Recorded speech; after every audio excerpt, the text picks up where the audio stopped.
Welcome back, ladies and gentlemen, and joining us here tonight in the studio to shed more light on the Egyptian political file is Ambassador Hamdi Saleh, the former Assistant Foreign Minister. Ambassador Saleh, thank you very much for joining us. Delighted.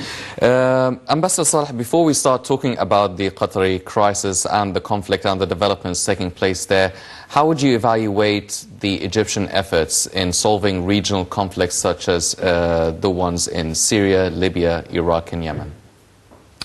This is a very difficult question. Yes. But, you know, basically, if you look into the region at large, the entire region is really in shambles.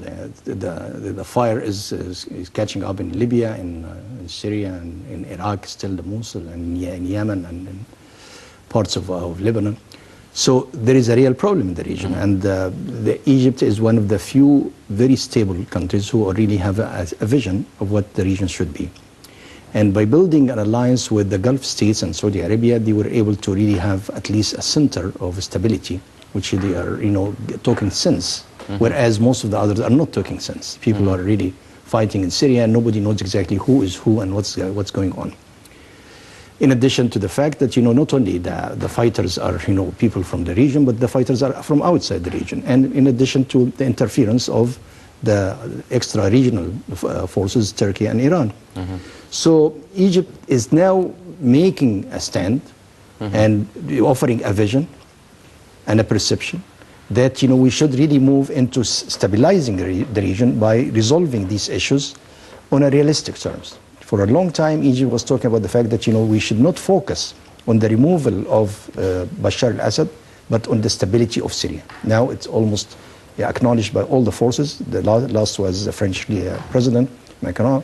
He recognized that, you know, that's not the issue. The personalization of Syrian conflict is not really useful, but, you know, we have to stabilize Syria to start with. But, you know, the second major concern for Egypt is Libya. And we have done, you know, enormous efforts in trying to stabilize at least the eastern part of Libya. Now, it is still a very, very confusing situation over there, but, you know, at least there is now some elements of progress. With regard to the, you know, Iraq, Egypt developed a very good relations with the Iraqi government, Abadi, and we are willing now to move on to really help in reconstruction.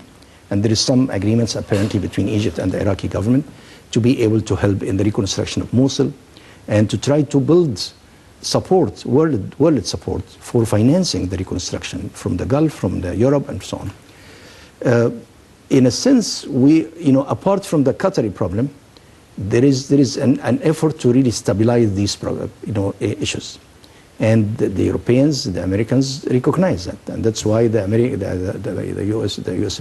President Donald Trump continuously appreciates the effort by President Al-Fattah al-Sisi in moving forward and in trying to stabilize the situation. And whenever there is a crisis, he calls on him because he knows that this is a pillar of stability, and that the President of Egypt is at least reasonable. He has a vision, and he's trying to do something. Yes. Ambassador Saleh, now, one way Egypt is trying to solve these crises is through eliminating or really combating terrorism. And in line of that, Egypt, along with the UAE and Saudi Arabia and Bahrain, took these diplomatic and political steps against Qatar. Now, yesterday, President al-Sisi met with the Kuwaiti acting Prime Minister and Foreign Minister, and they were discussing the situation in Qatar. Now, Kuwait is playing this role of mediating between the four Arab countries and Qatar. How would you evaluate this role played by Kuwait? Look, at the beginning there was a lot of optimism about the Kuwaiti mediation. In the past, in the year 2013 and 2014, the Kuwaiti mediation succeeded in resolving the issue and bringing back the parties together. Now the issue is really wider and more serious than it was in 2014. And it is quite clear now that there is a major division between those who really want stability in the region and those who have been involved in the past in destabilizing the region, and they are not able to swallow the issue that, you know, they can change their own policies. And I'd like to emphasize that this particular point, this report which was published by Washington Post yesterday, that the CIA, you know, made a leaking that, you know, the Emirates are involved in this. It is so amazing that the CIA is so much concerned about these things now, in that time in particular, which gives you the impression that there was some kind of collision between these agencies, so whether it's an American or European, with Qatar in some destabilizing issues, and they want to cover up. So, in a sense, I look at it as there is a real big dilemma in the Middle East. It is not only Qatar, but Qatar and it is the past allies who really were implicitly or publicly involved with them in destabilizing the region, and that's why they wanted to cover up. So Kuwaiti mediation now is still the only hope, but it is not really moving at all. Why? Because Qatar did not recognize until now that the world has changed, the situation changed, and the region changed, and as a result of that, they have to change themselves. They have not recognized that yet. They thought that this issue could be resolved by three tracks. One is media. They are using the media and whatever money they are spending on this. And now the media becomes really very phony because, they keep, mentioning some small stories here and there, assuming that this will have an impact and so on in their own channels. But the second is a direct contact with the Western powers. They have not done any contacts with the European, with the Egyptian, with the Arab powers, but only with the European. And it's very funny. If the problem is in the Middle East, why don't you contact the Middle Eastern? Why don't you contact your neighbors? Or at least issue issues, issue ideas. The second, so they are trying to contact this. The Minister of Foreign Affairs of Qatar is moving everywhere and meeting all there, but not meeting his counterparts in the Arab world. Or at least communicating with them even indirectly by offering some ideas. And the third track by using their money, investment and so on. Now, the issue became a little bit ugly because, using some of these clients of the Qatar clients in London to try to insult a minister from the Emirates or trying this is not really the way how a statesman behave. That should not be the case. And really, I feel bad that, the situation has been dragged into this level of really, counter, issuing insults from here to there and so on. So, talking about that, I agree that, the Kuwaiti mediation is the only route. I think that's the only way we should really support it. But, the mediation will succeed only when the other party recognizes that there is a real concern among the four countries, the major four countries in the region, who are, neighboring this small country, and they have to address their concerns. They have not done that yet. Yes. Well, as you've mentioned, they didn't do that yet, and they didn't admit any of the accusations that the other Arab countries are accusing them of. And at the same time, the other Arab countries are saying, no, we are confident and we are very firm regarding the 13 demands, the list of demands would be met. How is Kuwait actually mediating? Is there any sort of compromises? Because none of the parties are willing to compromise so far. Let me just, before I come to the Kuwaiti approach, say that actually the interference by the Western powers have complicated the process. And I give a good example of Tillerson, the Secretary of State of the United States. When he comes to the region and goes to Qatar and signs this agreement, which is really a very, what you call general agreement, and that's nothing new. It has been offered for a year or so to Qatar before that. And then he doesn't offer any mediation. He's just, communicating ideas between the two parties. So that by itself did not give a feeling that, there is an effort to resolve the issue, but, a feeling among the Qataris that they can stand firm, and among the other side that they can stand firm, and so on. So it did not help. The other four ministers who came from the British foreign minister, the German, and now the French, they are not offering ideas. They are just the interference of the Western powers in this game, and interference of the extra-regional, which is Turkey and Iran, complicates the issue, and it does not help Qatar that much, because in the final analysis, Qatar is isolated. The image of Qatar is quite clear that it has been involved in supporting terrorists and extremists and so on. And there is no escape from admitting that. All these people are inside Qatar, the small state, but it has hundreds of people who are really wanted by their own countries and wanted by the courts and so on. So, in a sense, the situation is clear now, that there is people who really are for stability and people who are against stability. And the West, particularly the United States, should really take a stand on this. And I agree that, this, in America now, it's not really clear the signal is not clear coming from where. There is the White House, and there is the Secretary of State. But in the final analysis, I think the situation is moving towards clarity, that, you know, there are people who really support stability and progress, and there are people who are really, you know, moving in, you know, to different directions, trying to bluff people, saying that we are not really supporting terrorism. Yes. Well, as you've mentioned, it is not clear whether the White House or the other side of the administration is with Qatar or with the 4 other Arab states. What should we believe? What should we be prepared for? And what do you think the stance would be of the other European countries, the superpowers such as Germany, the UK, and France? Great powers, yeah. Yeah. What are they? Where do they stand? Look, if you look at America, and I'm a long time student of American politics. From the American scene, you can actually decipher what is the British scene, the German scene, and the French scene. It's almost the same.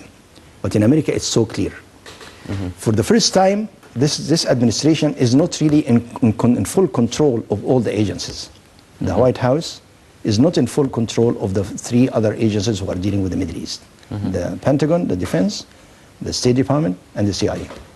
And as a result, what happened in the past is that these 3 agencies, the Pentagon, the CIA, and the State Department, were involved with Qatar in so many things. They even said, you know, some of them said, yes, they have done some of the things like inviting Taliban to meet with us based on our request. They have done this based on our request. Fine. But, you know, they have done other things which are not based on your request. But, you know, apparently they feel that, you know, that has been their own baby for some time. For that reason, the agencies are really, you know, trying to create some face saving for Qatar and trying to help them. This the example of this leaks about, you know, Emirates is involved. That is quite clear. Yani, even if that's the case, and you have some information, why now? Yani, you could have made it earlier or later, but why exactly 3 days or 4 days after Tillerson come back? Yani, it's just like, you know, there was a warning. Prior to Tillerson's visit, actually, they released through the CNN the documents that implied that Qatar was involved or actually didn't really participate in the Riyadh agreement. So they're also leaking documents on both sides. No, but the other one is not leaking. You know, when you announce the agreement, which was signed by the Emir of Qatar, and he did not really implement it, and he was not really, you know, faithful in putting it into action. That's not a leak. That's a clear-cut announcement. Yes. But this is a leak which nobody knows who is the source, and it is really it's nonsense. And you can come later on and say, well, we really did not say so. It's not clear. It is not proven. But it creates confusion.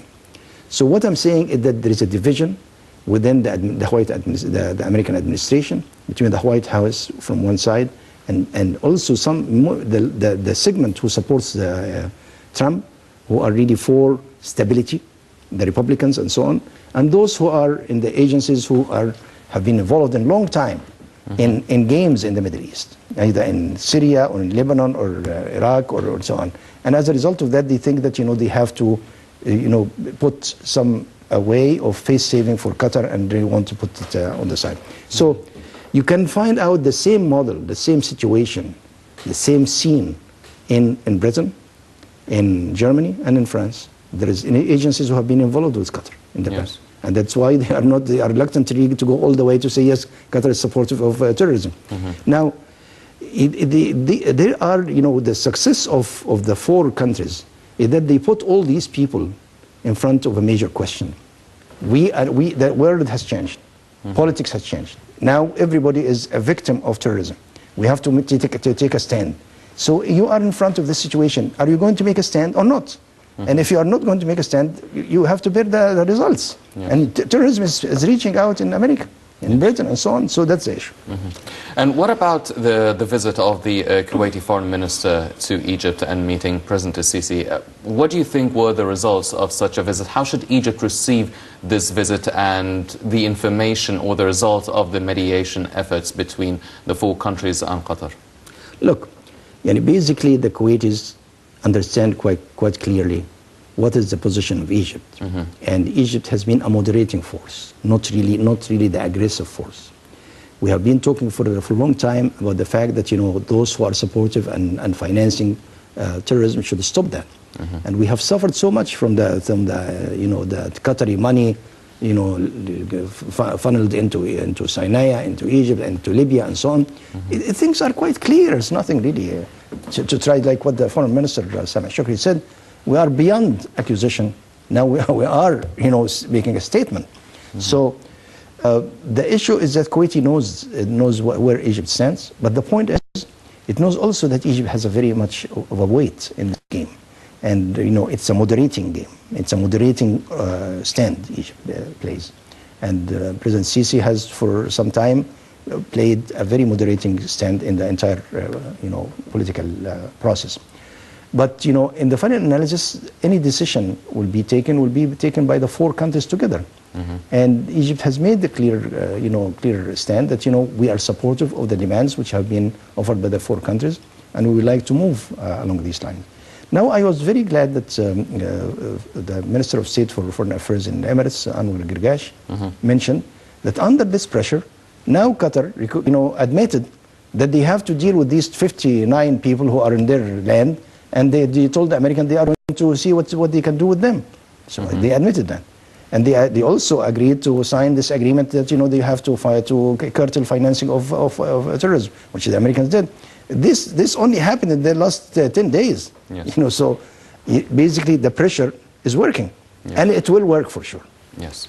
Ladies and gentlemen, also Egypt has been battling terrorism, not just within the region, but also within the Sinai Peninsula, also trying to defend the Egyptian western borders, really bordering Libya, and the infiltration taking place through these borders. Let's check out this report and we'll be right back.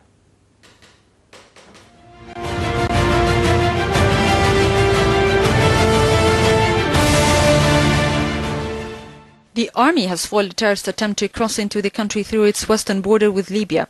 Colonel Tamer Rifai, the army spokesperson, said Egyptian air forces has launched a reconnaissance mission following intelligence reports that criminal elements is set for a four-wheel drive vehicles were trying to cross the country's western borders. According to a statement, the military operation, which came as part of the army's effort to secure borders from a strategic front, has resulted in the destruction of 15 vehicles laden with weapons, explosives, ammunition, and other smuggled items. It read that intelligence information indicated that a number of militants were trying to pass the Egyptian borders. Therefore, orders were issued to destroy their vehicles with the usage of airstrikes. The statement said the army troops continued to chase other criminal elements in Egypt's western desert. Ground forces are currently searching the area to arrest any terrorists who may have fled during the airstrike.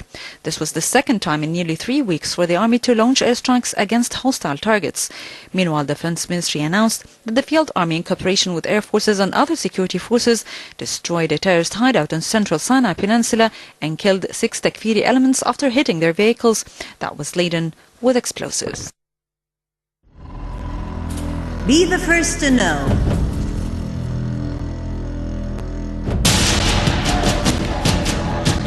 The news live at the site of the event. Information on events as they are happening. If it's breaking news, it's Nile TV. Explore Egypt.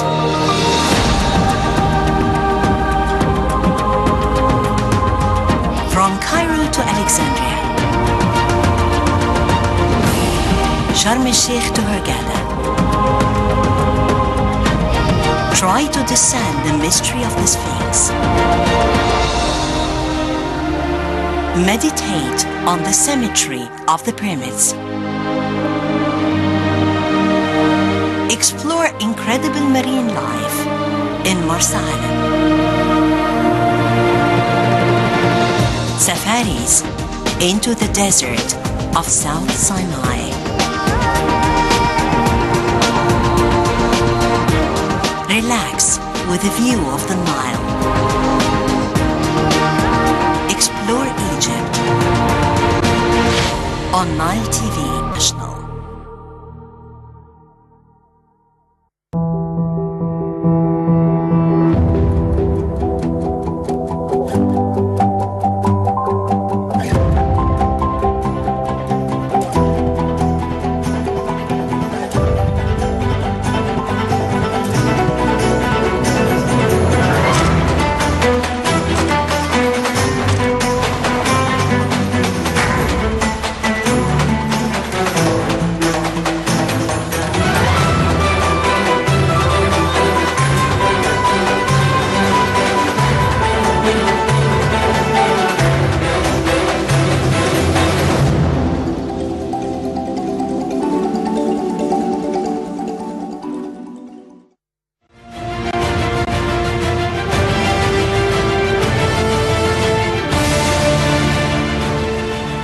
Welcome back, ladies and gentlemen, and now we're also joined here in the studio by Mr. محمد عبدالحليم, the political analyst. Mr. Abdulhalim, thank you very much for joining us. Now, we were talking about the developments in the Qatari file, and do you feel that Qatar has been not really breaking down under the pressure, but in a way responding to the demands, maybe slowly, but at least surely? Well, towards seeming, it seems to be quite responding to the regulations and regularities that were to be actually dedicated upon it by the American administration. But the fact remains that deep down it wouldn't. It wasn't and it wouldn't in any conceivable respect. This is quite obvious from the previous wide panoramic scene, from the negotiations actually that were to be enacted between Mr. Sameh Shukri and the other foreign ministers, and the sort of the dedications and the orders that were to be ordered actually and dedicated upon Qatar by the new American administration would seem to be at the end of the day to outward seeming, to no avail actually.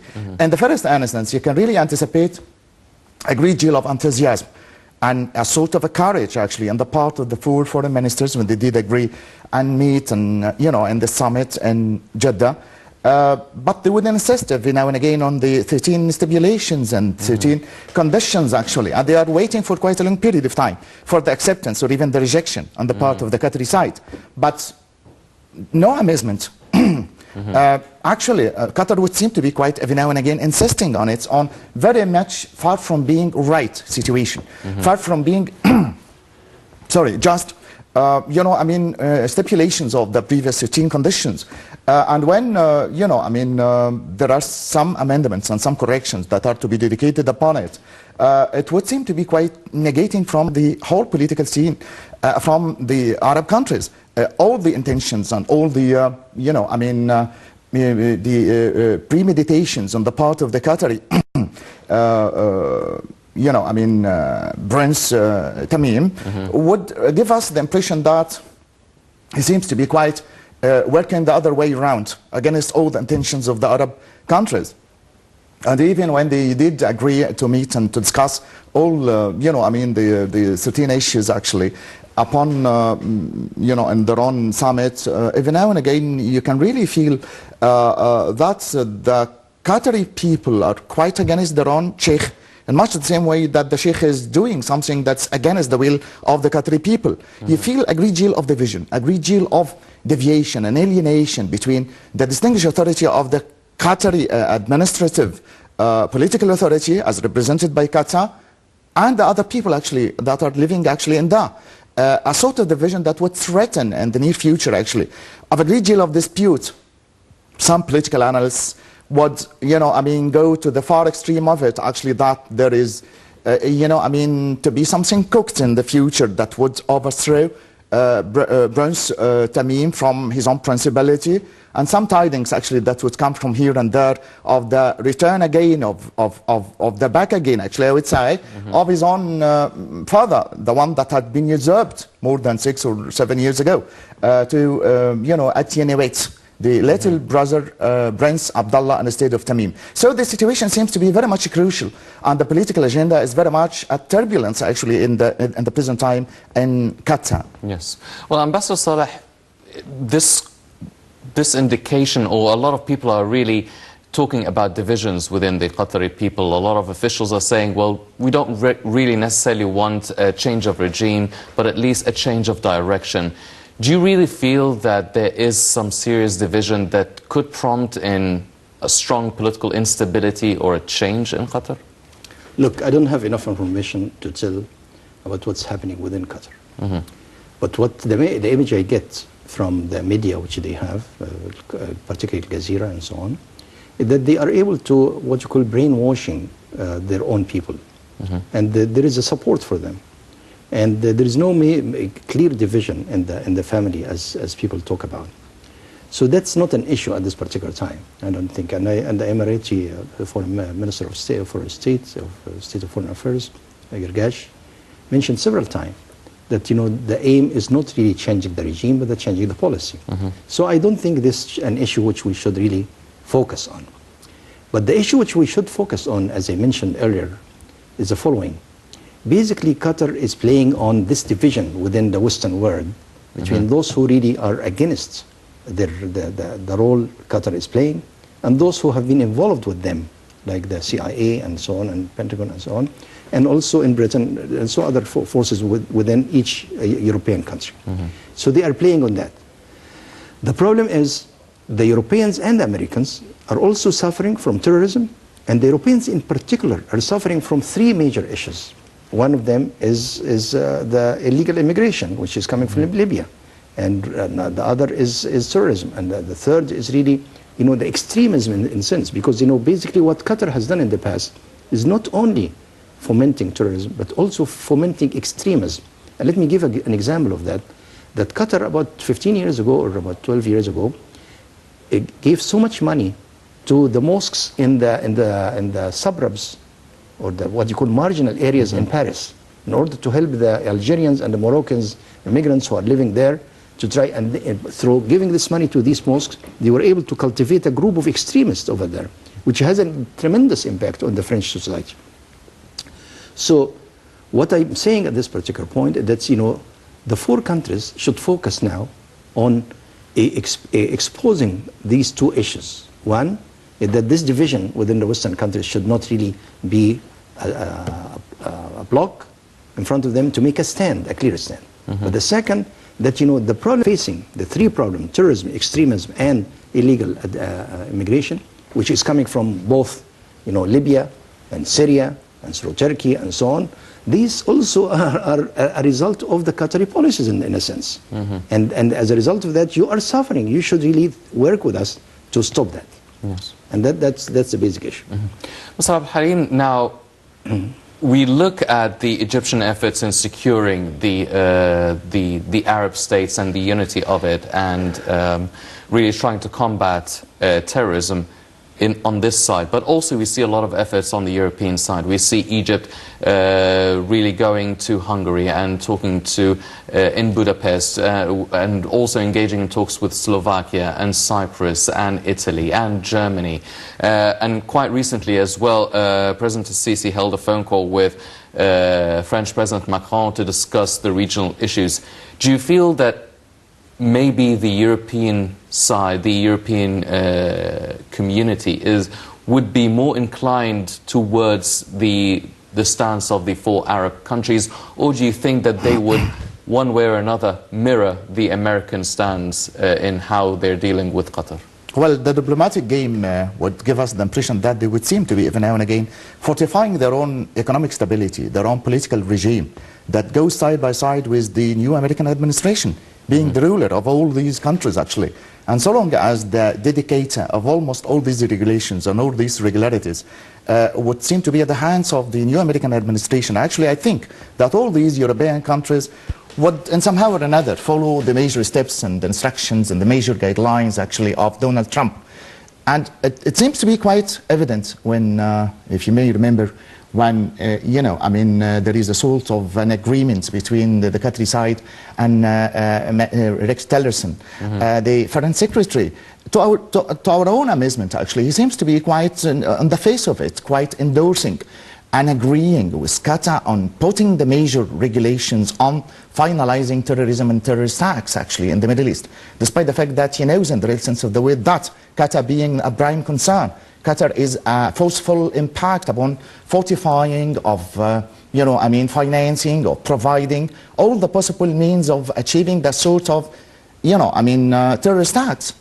So what is to be actually agreed on and upon between Rex Tillerson on the one hand and Sheikh Tamim on the other is not an agreement. It's just a sort of a referendum or an agenda of understanding, not a sort of a consensus of opinion, not a real agreement actually of putting an end for, you know, I mean, all these terrorist acts. So within the world of politics, actually, you may anticipate that agreement is more forceful rather than being understanding.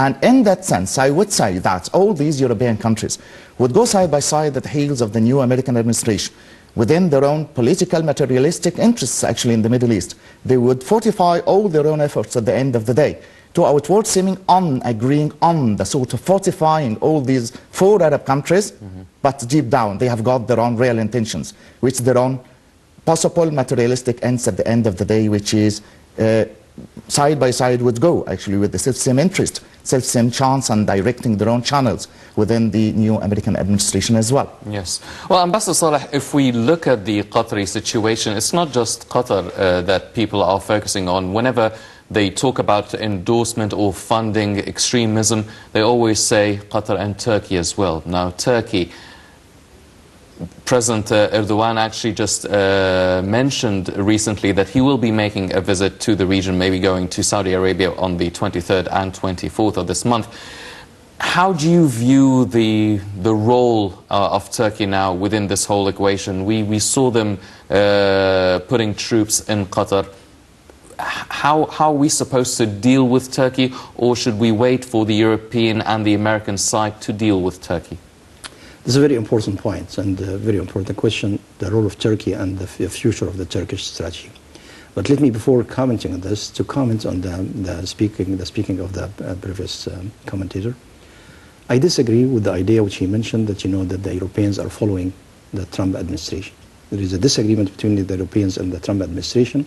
The Germans are very clear about that, and to a large extent the French also are trying to play a role. So the perception and approach of the Europeans is different from the Americans. But in the final analysis, all of them are using diplomacy in terms of duplicity, how to work on both sides. And not only that, actually the Europeans are playing that game. Everybody else is playing that game. They would like to benefit from giving some good words or nice words to Qatar and getting some money from them, and good words and nice words to Saudis and so on, and get some money from them. Mm-hmm. So the duplicity is part of the game of everybody is trying to benefit as much as possible. But in the American case in particular, there is a real division within the administration, and I can see it as an observer of the American scene that there is a real division between the agencies who have long-standing connections to Qatar and to the games which have been played in the past, as I mentioned, and the White House, which is representing a new trend, trying to say, well, we are for stability, even if this stability is not related to democracy, is not related to human rights and so on. But stability is very important, the progress. So it's a different game. Now, to come back to the issue about Turkey, the real problem in this issue is not really Qatar, it is Turkey. You know why? Because Turkey is the center for supporting the Muslim brothers. And even, what's his name, Erdogan, from the beginning, and I met him about 25 years ago when he was a mayor of Istanbul, is a Muslim brother. He's a declared Muslim brother. And they have all these channels, Mikamelin and others, those strange channels are supported and broadcasted from Turkey. So Turkey is playing the role of supporting the Muslim brothers, but also it has a very unique position within the game because it's a member of the NATO, it's a neighbor to Russia, and it is involved in Syria, and also it has now tried to get involved in Qatar. America is really puzzled what to do with Turkey at this particular point. They don't want to push it too far, so they go to the Russian side. Mm-hmm. They don't want to leave them to play the game. America is trying to support the Kurds in Syria, which is really not to the benefit of Turkey. So there is a very difficult game which is going on between the United States and Turkey at that time. And that's part of the reason that they are not trying to squeeze Qatar, because Qatar is a small player, but Turkey is a big player in this game. Mm-hmm. And of course there is another one, which is Iran, but Iran is on the side. So in this game, which will continue for almost a year or so, the issue will be the division between the Qatar plus Turkey plus Muslim brothers plus Hamas, and on the other side will be the people who are supporting these ideas of stability and so on, the four countries and their supporters. There is some countries who are really playing on the side, like Sudan, like Jordan and so on. They don't want to. They want to be on contact with both sides. Mm-hmm. But this game will continue. This fight will continue for stability.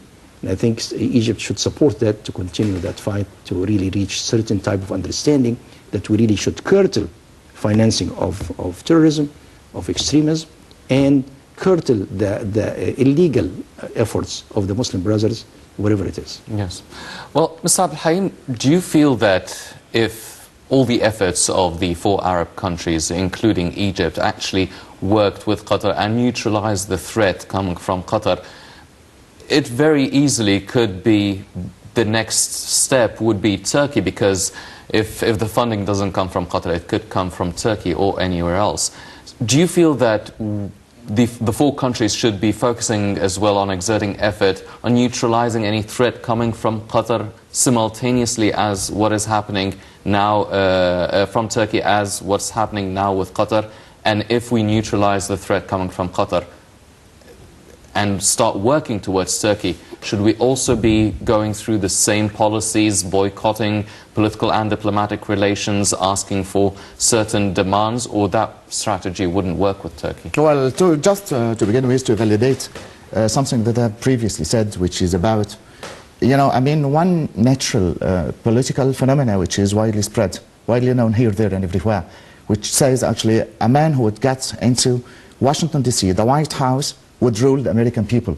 And the one who would get into the Oval Office actually would seem to be inability, incapacity actually of, you know, I mean, ruling the whole world. That's why, you know, I mean, just by way of commenting the previous commentation actually in the part of our previous Mr. Dr. Hamdi Ambassador, that the role that is to be played actually by America and towards him actually seems to be quite supernatural power, exerting every now and again that sort of a tremendous force, you know, I mean, to be playing the role of the best among the rest and at the top of it. But part of the question, actually, the fact that there is a great, tremendous role that is to be played actually by the American administration, and I think the sense of duplicity and to outward seeming, actually, as I've just mentioned, that they would seem to be quite fortifying and assisting the Arab countries, looking for the possible means of achieving peace and security for Mediterranean countries and the Middle East as a whole. But deep down, they would have their own hidden agenda, actually, which is the demolition and the extreme sense of devastation of the Middle East area. And that is what is to be propagated, what is to be loomed large, actually.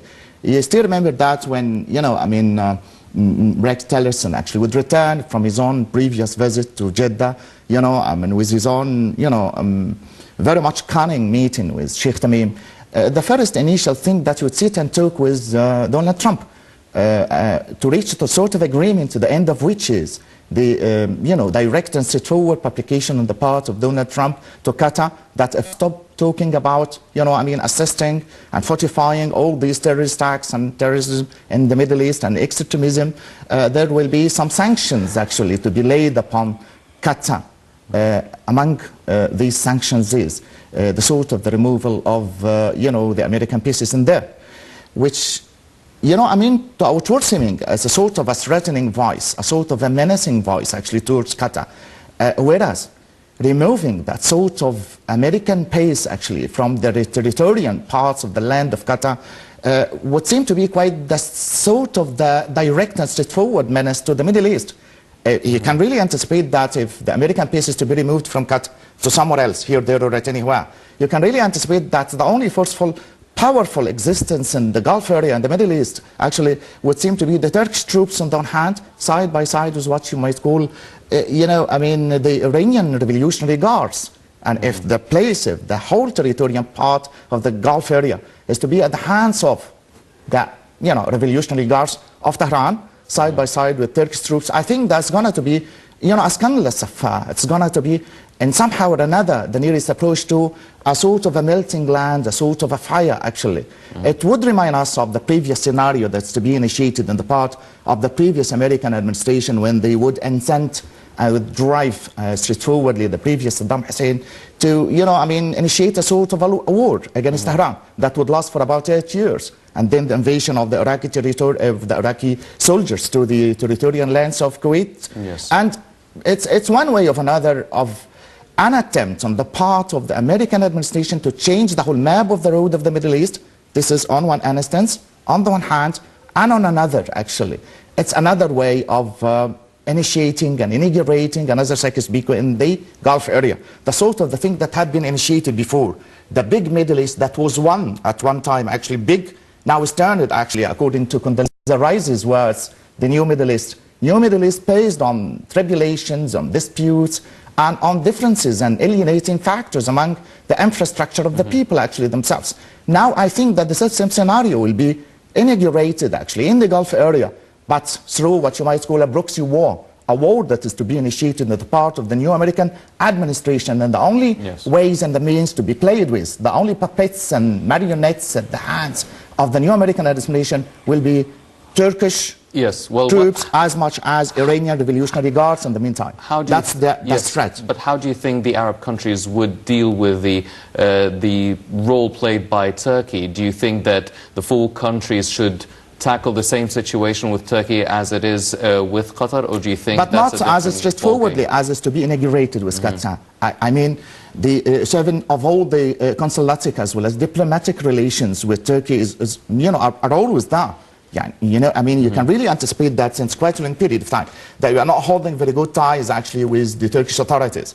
To the extent that you can really, anticipate a sort of a separation and alienating facts between two countries. But I wouldn't say that it would be as straightforward and as direct as it is indeed the case with the Qatari diplomatic relations, but on a distance, the threat, the sort of the menace will be there actually.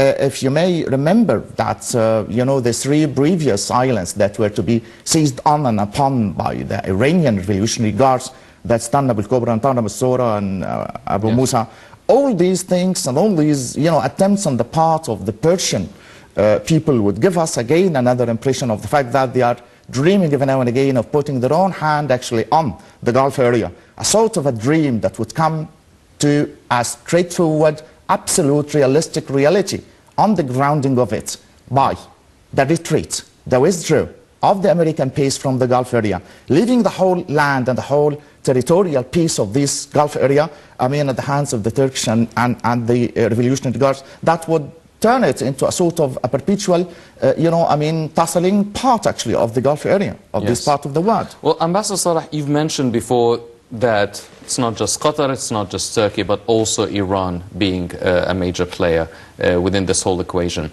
Now, the Arab countries don't really welcome the strong Iranian influence within the region. At the same time, the US has quite recently imposed new economic sanctions on Iran. The Revolutionary Guard has been under the spotlight and under scrutiny over the past few days. How do you think the Arab world, the Arab states, along with the US administration, are dealing with Iran being an influential player in this situation? So your focus is on Iran. Let me just, at the beginning, make a few points at the beginning. Number one, I believe that the United States is not the paramount power in the world. It's the major power, but it's not the paramount. The Europeans and others really have a balancing power with them, and it's really give and take with them.